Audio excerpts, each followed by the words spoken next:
up, Dolphins? It is your boy Dillon, and I have your recap for the Dolphins vs. Patriots game today. And oh my God, was it crazy! I know y'all were watching. I know y'all saw what happened. It was just nuts. It was all over the place. And I was getting pissed there, man, because I swear to God, the fucking refs was starting to fucking be douchebags towards the end, fucking calling dumb shit. But anyway, get past that, because fortunately we won. And on the last play of the game, it was a big fuck you to everybody. I loved it. It was great.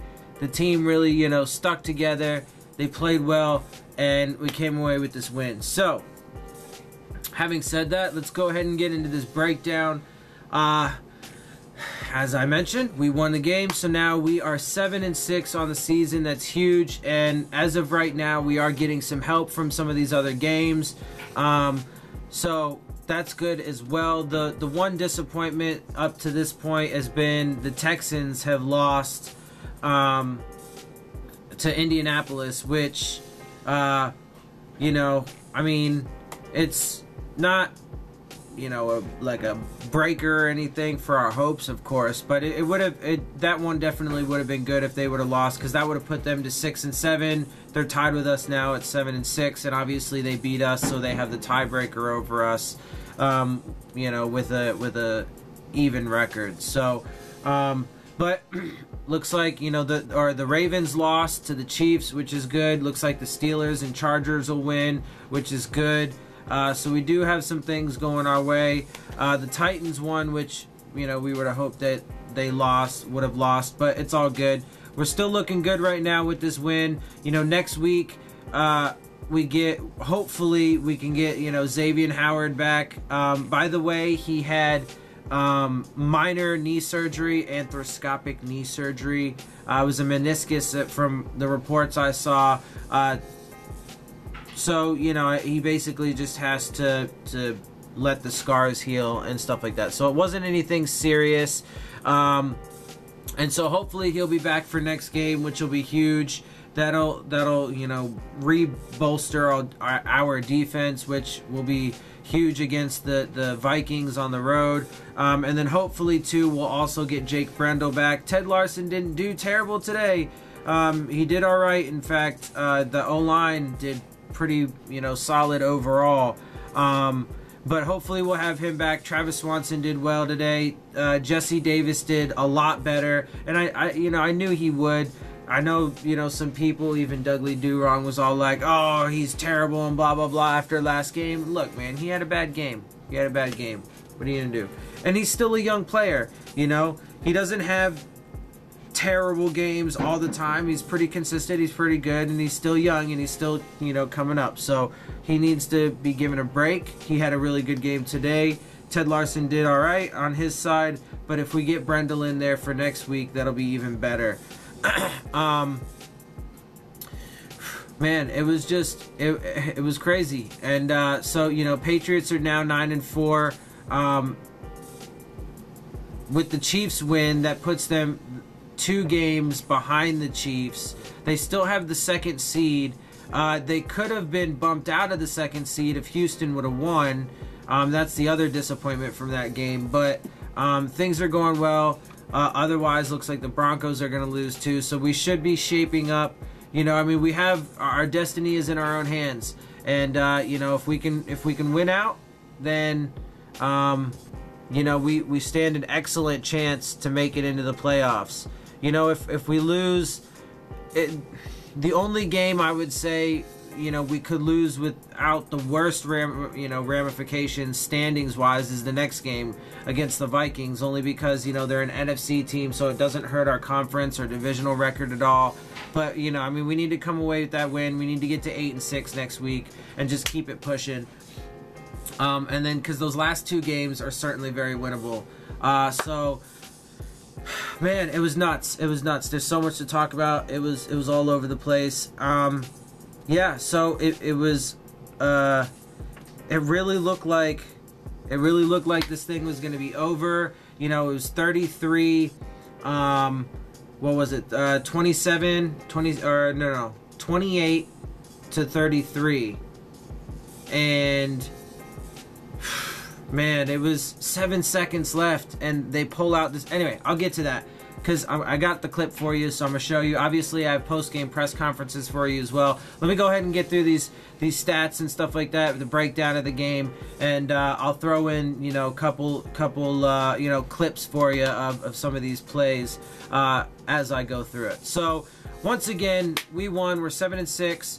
The Patriots are now 9-4. We beat them 34-33. Let's see, we had 412 total yards, they had 421. We had 223 passing yards, they had 344. We had 189 rushing yards, they had 77. We were at 9.2 yards per play. That's awesome. And they had 5.6. Neither of us lost any fumbles, neither of us threw any interceptions. We were terrible on third downs though, which, like I said, definitely needs to, or like I have said, that definitely needs to get cleaned up. We're only 14%. They were 56, which is pretty outrageous, honestly. But part of that, though, is that we were getting first downs on first and second down. We just, anytime we got to third down, we just didn't do very well. And, you know, that's where most of New England's sacks came in this game. Anyway, time of possession, we had it for 24-46. They had it 35-14. It's pretty lopsided. We had 7 penalties. They had 5. Passing statistics, Ryan Tannehill was 14 of 19, 73.7 completion percentage for 265 yards, 3 touchdowns, no interceptions, and a 155.2 passer rating. That's nearly perfect, I believe, if I'm not mistaken, and 158.3 is perfect. So he was close. He performed really well. He got a little banged up, but he did his thing, and he Iron Manned it through, got us through, and I mean, it was just spectacular. Tom Brady was 27 of 43, 62.8 completion percentage, 358 yards, 3 touchdowns, no interceptions, and a 112.4 passer rating. All right, so rushing leaders for us, Frank Gore led the way. He had 12 rushes for 92 yards and a 7.7 average. Brandon Bolden, though, ex-Patriot, he came from New England. We got him earlier this year, and he got a little bit of sweet revenge, I guess, if you will, on the Patriots. He got 2 touchdowns today, which I'll go ahead and show you this one here. It was the first one. It was from, like, I want to say it was 54 yards out. So enjoy this clip right here of that run. Where we are, this is a 1-week season. That's how they're viewing this against New England. Former Patriot Brandon Bolden, the speed from Bolden, unlikely touchdown for Miami. 54 yards. Watch the block here from the tight end, rookie Durham Smythe. This is the key one right there on Lawrence Guy, and then the speed to run away from Teron Harmon. All right, and then his next touchdown, it was in the red zone. I want to say it was probably, like 7 or 8 yards, something like that. Not far. It was like, goal line or whatever. And as you will see in this clip, he, breaks it in, starts kind of in the middle, and then, cuts up inside as he's taking it out a little bit, and, gets his second touchdown. 180! Give it to Bolden. Bolden darts upfield, touchdown! Second of the day, and a lefty toss into the stands after the score. So Brandon Bolden ended up with 2 rushes for 60 yards, 2 touchdowns, and a 30 average. Then Kenyon Drake had 6 rushes for 24 yards with a 4 average. Ryan Tannehill threw in 1 rush for 13 yards, which obviously is a 13 average. Sony Michel had 20 rushes for 57 yards, 2.9 average. James White had 4 rushes for 13 yards, 3.3 average. And James Devlin had 1 rush, 2 yards, 1 touchdown, and obviously a 2 average. So we did really well in the run game. That was really good to see. And obviously, like I said, they didn't have, a mobile quarterback like Josh Allen, because Tom Brady's not that, and obviously because of that, we didn't have a quarterback run for 135 yards on us today. Receiving leaders, Kenny Stills was 8 for 9, 135 yards and a touchdown, which you will see here. Miami goes with 6 offensive linemen. Wesley Johnson is in. First and goal. Tannehill tosses. Got the angle. Touchdown, Kenny Stills. Impressive opening drive for the Dolphins. And then Kenyon Drake. He had technically 1 catch on 1 target for 55 yards and a touchdown. But here you will see in this play, this was the game-winning play. It was absolutely just breathtaking, shocking, surprising, everything. It was amazing. It was wonderful. Ryan Tannehill throws it to Kenny Stills, laterals it to Parker, laterals it to Drake, and Drake takes it the rest of the way. So enjoy that. It was absolutely stunning, and I mean, you can't say enough about it. So enjoy the clip. 7 seconds left. Tannehill will throw it, and this will end it after the shovel, or will it? Miami running around, circling. Oh, look out! Gronkowski didn't have the angle. Touchdown! Oh, Kenyon Drake! A miracle!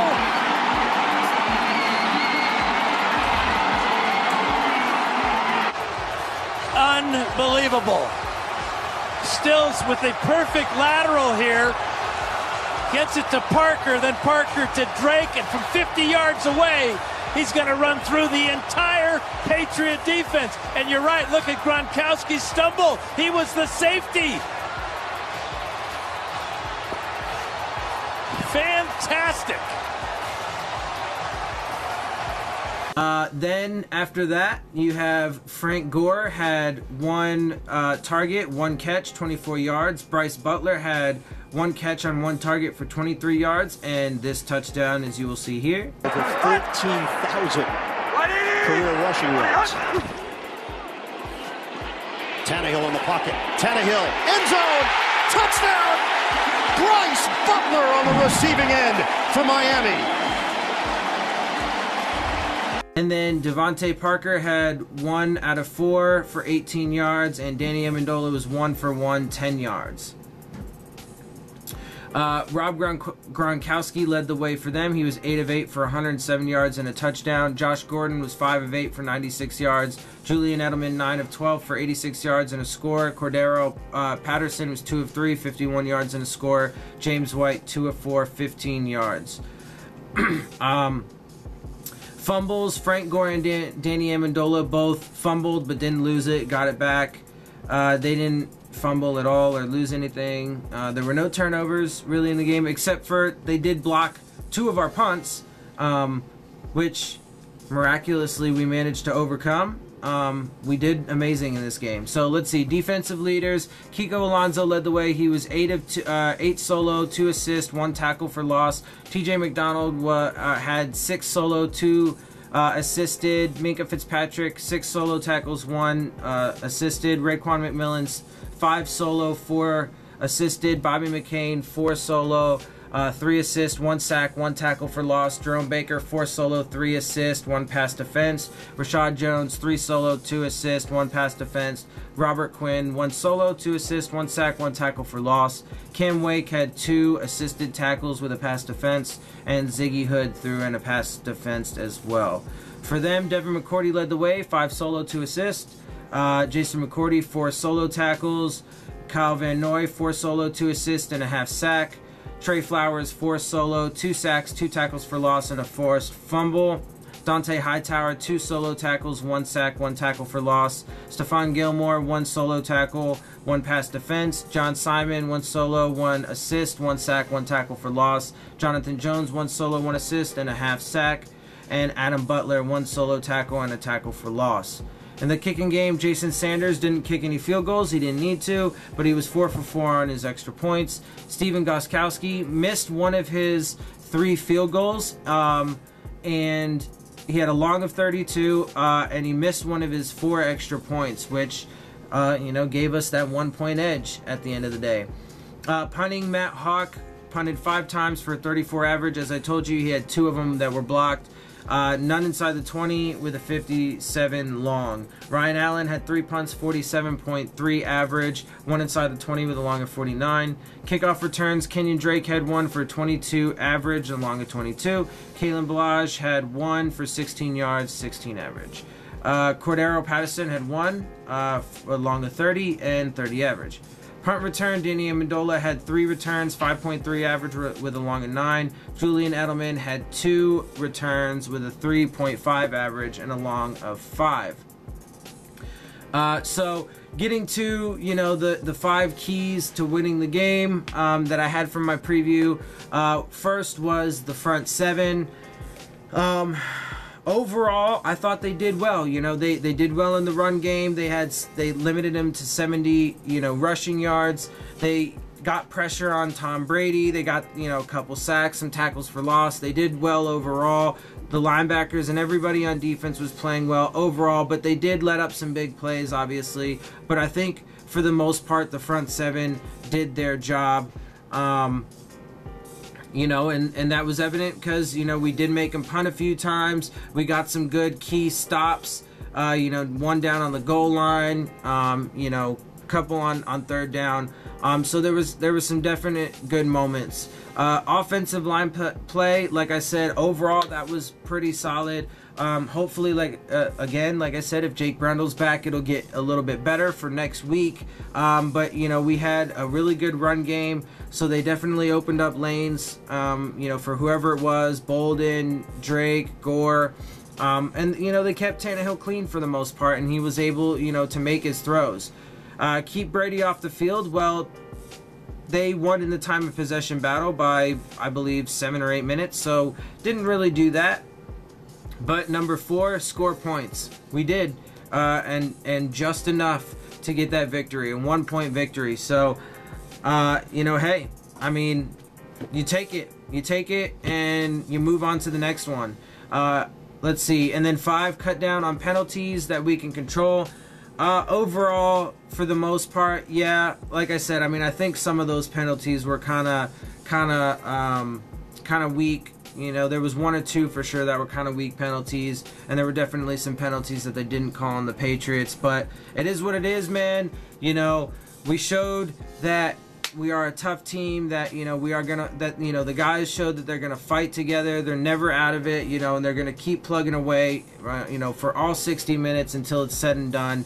And, you know, I think that with this, you know, with this win and with the way that the season is gone and the potential for the rest of it, you know, next year, man, once we get guys healthy, we get another good, you know, draft. Because in my opinion, the past 3 drafts since Adam Gase has been here have been really, really strong up to this point. So get another good draft. I think as of right now, you know, offensive line is the main priority, and then either a quarterback or a defensive tackle in the 2nd round, and then the other one of those 2 in the 3rd round, whichever one you don't take in the 2nd.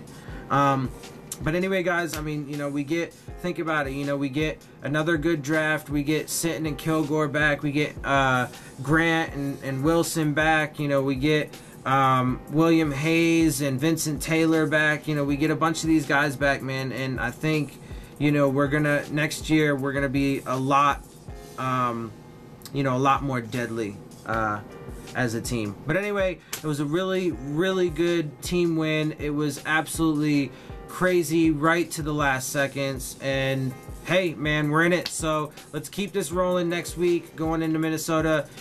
With that, guys, I'm gonna go ahead and send you off to these interviews. Hope you enjoy them. Hope you like the show. If you do, make sure you hit the subscribe button, make sure you hit the like button, make sure you hit the bell if you want the alerts. Make sure you leave your questions, comments, and concerns down in the comment section. I love talking with y'all and interacting with y'all. Also, make sure you follow me at Twitter at Dillon Tartaro. You can hit me up there. You know, check my tweets and stuff there, retweets, stats, whatever, you know, I put up there. You can also get my videos there and stuff too. So with that, guys, I'm out. I'll see y'all soon. Let's revel in this glorious day. It was amazing. And let's go get another one next week. Phins up.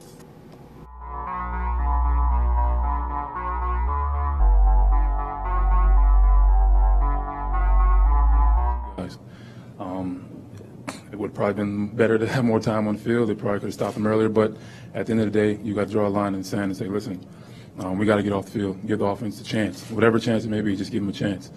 And like you said, it came down to everybody gritting their teeth and making plays. I think 4 or 5 different guys made different plays to stop them from getting in the end zone because, like you said, it's not even – that play doesn't even exist. So, obviously, Drake had a tremendous effort. Guys blocked for him, started the play off. But, again, that started back from defense, and then the defensive stand started even before that and all over the field. I mean, it goes on and on. So, it took everybody, literally every play, down to the last one to seal the victory, and that's the way football is in the NFL. What happened at the end of the half? It looked like the Patriots were going to at least get something out of that. That's another. I mean, again, that's probably won't make headlines, but maybe they get points there. It's a completely different game at the end. I mean, again, you got to treat every game or every play like could be the play that is the factor later on. And maybe if they would have got 7 points before the half, things wouldn't even have been, that Hail Mary type finish. So it starts from the first snap of the game, and you have to be, on top of it, start to finish. Offense, defense, special teams all have to work together, or else that play wouldn't even happen. Cam, Brady said that he thought he had another timeout at the end of the half. Does that only sort of illustrate just some of the struggles that New England has in here, just some of maybe the thing they can't overcome when they come to Miami? That'd be a great question to ask him. Probably couldn't care less. I just want to go out there again. I focus on us. I don't care what their issues are or aren't. I care about my guys and the guys who go out there and are making plays for us. So those guys, take my hat off to, making plays. The guys wearing different color, blank, blank, and blank. Difficult year came for this team, a lot of injuries, a lot up and down. What can something like this, I mean, you've got 3 games left, a play like this do from a mental standpoint? Well, I can assure you who we play next. I have no idea. They probably couldn't care less either about whatever happened today. They're going to go at us just like we were going to go at them. So the confidence and the belief, yes, you can carry that on as far as believing in one another, the seriousness of each play, the intent and the execution that is required to play at this level. That's what you can carry over. They're not going to change their approach, and neither will we 24 or 7 days from now. So I think we'll enjoy it. As I tell you every time, we enjoy it for the next 24 or 36 hours. But come Tuesday afternoon, it's over with, and you got to move on to the next. So I'm sure guys will enjoy it thoroughly for the next few hours. Cam, you've been here for 9 years. What has this season been like, comparatively speaking, in terms of just the roller coaster? It's life in the NFL is a roller coaster. It's so different from so many other sports. I mean, you think about, you have 16 opportunities, the only 16 opportunities that are promised to go out there and perform. So many other sports, I don't know, 80 games, 100. So each game doesn't have the same kind of weight. Whereas you put your entire season into 16 opportunities to go out there and make or break your season. So every game there's ups and downs. Every play means more.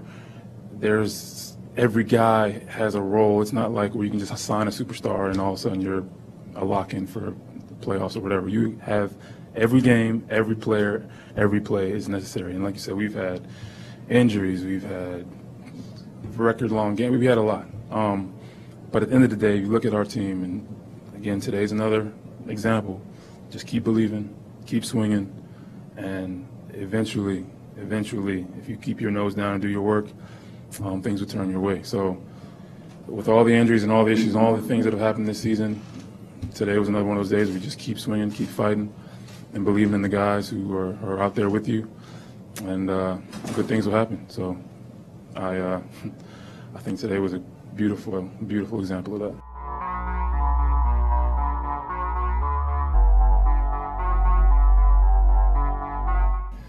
every couple of weeks or so, just for a desperation situation like that. We do it on air though, so you never really know how it's going to turn out. I told the guys in the huddle, hey, once we complete this thing, get downfield because it's going to turn into a pitch thing, and I didn't think it was going to be one pitch and can't even take it the rest of the way. Usually if those things work, it's multiple throws back across the field, until someone can make it happen. But just an unbelievable effort, and our guys never quit, and I think that showed on that play. Describe the range of emotions from before that play to the craziness after. Yeah, honestly, I'm really exhausted just from the emotion of the whole thing.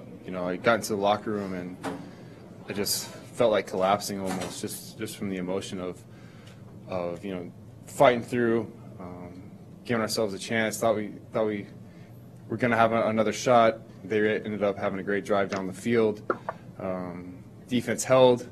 They kicked the field goal. We have one play, so it's a long shot. Just the emotion of that, and then obviously the elation of seeing KD get in the end zone. So yeah, it's pretty much as drastic of emotions as you can get right there of knowing you don't have much of a shot to win.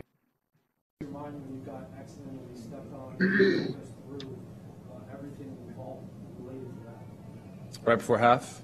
Yeah, so I was trying to spin out of the pocket, and somebody stepped on my ankle, rolled it pretty good, came in, got x-rays, looked good, so taped it up, buttoned it up tight, and got it back out there for the second half.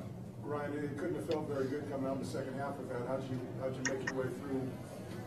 Yeah, honestly, it feels like crap, but it is what it is. You got to be able to fight through some things like that. Training staff did a good job of tightening it up and giving me a wrap and a spat, and felt good enough to go. I kind of went out and tested a little bit, right before we started the second half. Did some drops, did some play actions, simulated move in the pocket, and felt like I was going to be able to evade a rush and get the ball off. So I knew if I could do that and hand the ball off, then I'd be in good shape. So gave it a go, and it worked out. How about you guys offensively? You kept in the game. You got a lead, kind of lost the lead, came back to the lead. You stayed all, but always stayed within that one-score situation by coming back. And for an offense that had struggled in the last couple of weeks, what were you guys able to do today, and why so successful offensively? Yeah, really, we answered. They scored, we go back down and score. They score, we score. So really proud of the guys and the way that we answered. You play a good team like that, they're going to score points. So whenever they score points, we marched right down the field and scored as well. So guys were confident the whole day. Everyone had a great look in their eye in the huddle. I don't think there was ever a question that they were going to be able to move the ball or get in the end zone. So really excited with the way the guys played today. Obviously, there's a few plays that we need to clean up. Had a couple more opportunities out there, but guys just kept fighting, and gave ourselves a chance at the end. What was the play call on the last play? Yeah, we call it Boise. Just stole it basically from Boise way back in the day when they ran that, and I forget what bowl game that was against Oklahoma. But theirs was a little cleaner than that, I think. They didn't have to dip and dodge and pitch quite as much, but yeah, it worked, so I'm all for it. You didn't have to do that much, but you guys didn't have everyone get engaged at the end of yours. Yeah, I guess that's true. Not that I know of anyways.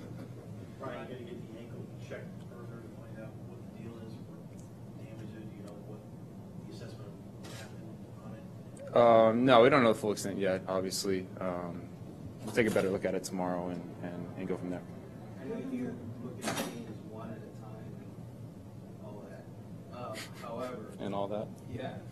However, would you say, given the fact that if you had lost this game, it was going to go very ugly for the rest of the season, was this a season saver, that one play? It could be.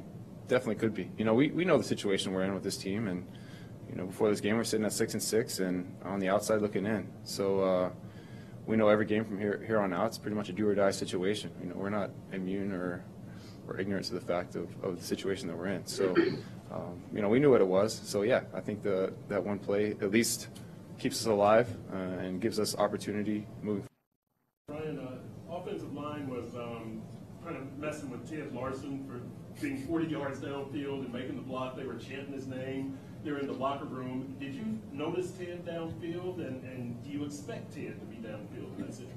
Yeah, I didn't notice specifically Ted. You know, I was kind of following around behind everybody as we made our way down the field, just to be a last-ditch outlet if the ball had to come back to me. But yeah, I told the guys, hey, once we complete this ball, get down the field, and that's something we work on in practice. So just a testament to the guys sticking with it and keeping playing, because without that block, he's probably not going to get in the end zone. So a big-time play by Ted. And as far as Ted's season, he seems to be almost a metaphor for this team in the fact that he's kind of been beaten up a little bit, but he comes out here and makes this play. Do you have any insight on what kind of a season it's been for him with the neck and the stinger and all that kind of stuff? Yeah, he's played through a lot of adversity, and he's not the only guy. We've had a lot of guys that have been banged up, lost a few guys in the O-line early. Ted comes in, plays, gets banged up, he's out again. Then Jake's in, and then Jake's out, and Travis is back in, and Ted's back in. So, I mean, it's been kind of crazy just with the faces changing on the offensive front and the rotation that we've had. But it's next man up mentality. Those guys do a great job of preparing and being ready. Whenever the number's called, they're going to step in and give everything they have. So really proud of those guys. Before this, what was the biggest miraculous play to end a game you've ever been in? A&M, we threw a Hail Mary at halftime. Completed it, but it was halftime, so it doesn't quite have the emotion of this. This is definitely, far and away the winner of that. Ryan, was there any question at all as to whether or not you might try to heave one into the end zone from where you guys were on the last play?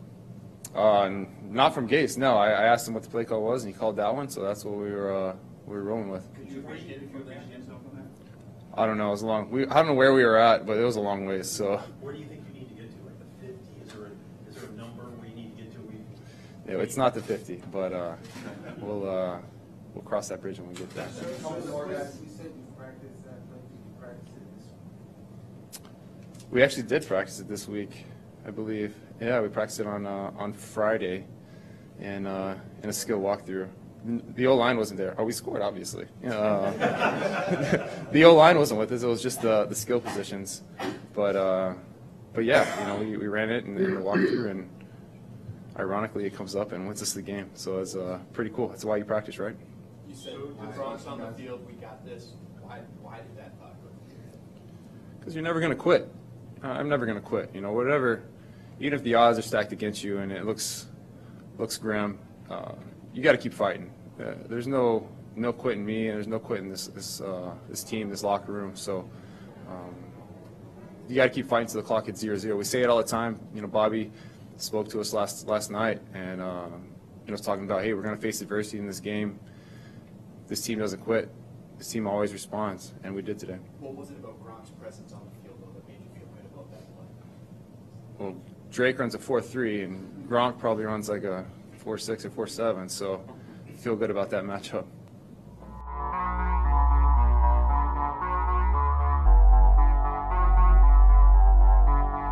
Situations, we work on them every Friday and Saturday, and it's boring because you might go 3 years without calling them. And those guys stuck with it, especially this year, and they executed that one for sure. Was it exactly how you drew it up? Or? Yeah. Yeah, they had on that, almost like a Hail Mary type of block. Did you guys notice that? Did you see that as a vulnerability? I think it was more, all of us noticed it because we weren't thinking we were going that, pushing it down the field like that, so we didn't really think that was relevant to us.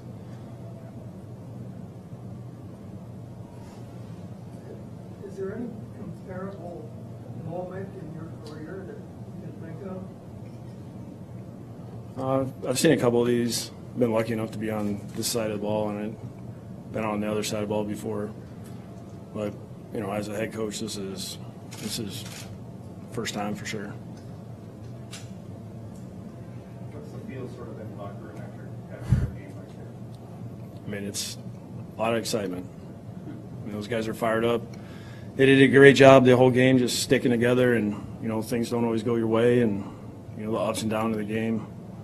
Those guys just keep fighting. What about Ryan and what he was able to accomplish after getting his foot stepped on? I mean, I don't think there's any question on whether or not he's tough.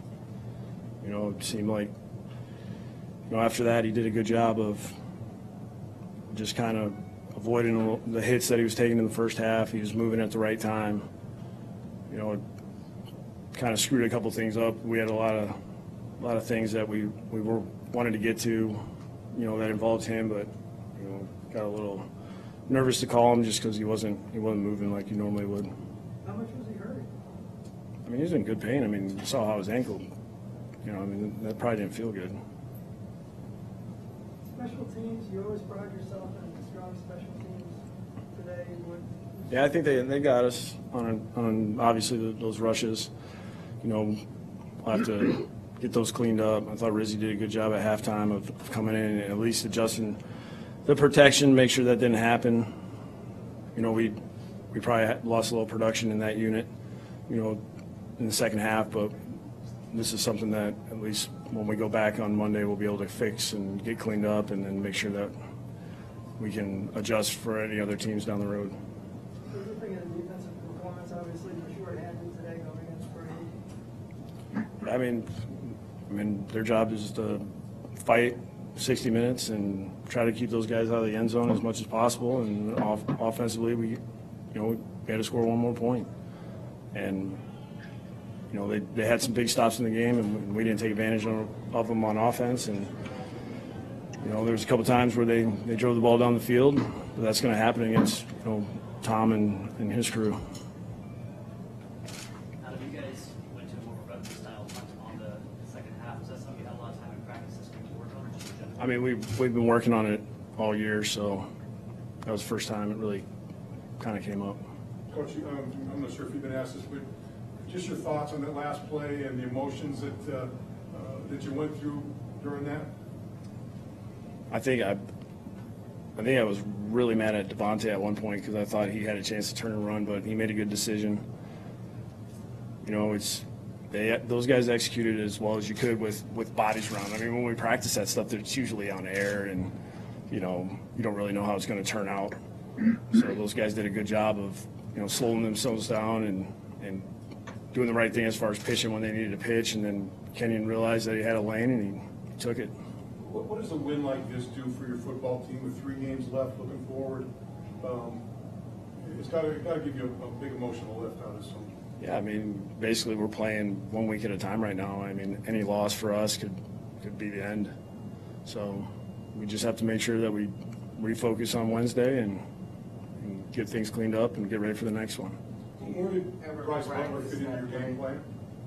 What's that? Where did Bryce Butler fit in your, not Butler, the running back, Brandon Bolden? Where did he fit in your game plan? We started using him last week. We've been kind of waiting to use him, and we had some things for him last week. Got him in there on a touch, and I think Drake and him had another play together that didn't work out too well. But you know, he runs hard. He was a really good running back coming out of college. Kind of waiting to use him. You know, he's so valuable on special teams that he's getting a lot of snaps there, but we got enough packages with him in him that when he touches the ball, he can be explosive. Did you consider anything else for the last play, like a regular Hail Mary or anything? That was the one. Alright guys, you've reached the end of my video. This is the end of the interviews. I hope you enjoyed those. I hope you enjoyed my show. Also, as a whole, if you did, make sure you hit the subscribe button.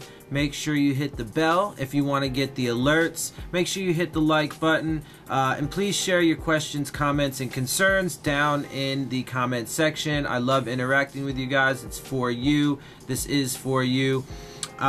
You know, and also follow me on Twitter at Dillon Tartaro. It's on the end screen. My Twitter handle is on the end screen if you need to know it.